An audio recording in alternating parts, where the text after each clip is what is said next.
ఓం శ్రీ స్వామి శరణమయ్యప్ప. పొద్దున్నే లేచి అయ్యప్ప స్వామి ఫోటో చూసి బావస్వామి నా పక్కన్నాడు పోయి వేరే సైడ్ పడుకున్నాడు. బావస్వామిని లేపడానికి ఎన్నో తిప్పలు పడ్డా, అస్సలు లేవదాన్ని కూడా ట్రై చేస్తలేడు మా బావస్వామి. లాస్ట్ గట్టి ఊరేసరికి లేచిండు, కాంతారా పోలికే పోలిండు, లేచి నా మీదకి ఊరికి వచ్చిండు.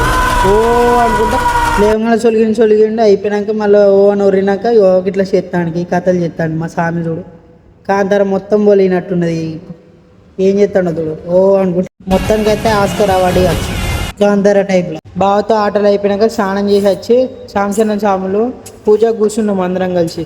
పూజ మొత్తం కంప్లీట్ చేసుకొని తీర్థం తీసుకున్న తర్వాత శాస్త్రంగా నమస్కారం చేసుకొని పాదాభి వందనం చేసుకొని గురుసామితో ఫోటో.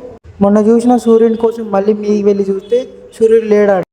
ఆ సూర్యుడు లేడని బాధతో ఎక్సర్సైజ్ స్టార్ట్ చేసుకొని మెల్లమెల్ల మంచి ఎక్సర్సైజ్ చేసి బాడీ ఫిట్నెస్ కోసం చూసిన. బావస్వామి వాళ్ళు ఆల్రెడీ వెళ్ళని అన్నస్వామి నన్ను వాళ్ళ కాడ దింపి వాళ్ళందరూ నన్నే తిడతారు. ఇక అక్కడి నుంచి మేము అందరం కలిసి మా కోట మైసమ్మ తల్లి దేవస్థానానికి బయలుదేరి ఒక బండి మీద ఇద్దరు, ఒక బండి మీద ముగ్గురు.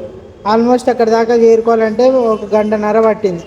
ఆ ఇరుకుటంలో ఏడ కింద వాడతాం భయంతో కూడా ఆ దేవస్థానం దగ్గరికి ఆశతో ఆడదాకా పోయినాం. అందరం కలిసి ఆడికి చేరుకున్నాం. పార్ట్ 2 కావాలంటే కామెంట్ చేయండి, లైక్ చేయండి, సబ్స్క్రైబ్ చేయండి, షేర్ చేయండి. మా కోటగాని మైసమ్మ గురించి కొన్ని అద్భుతమైన విషయాలు చెప్తా.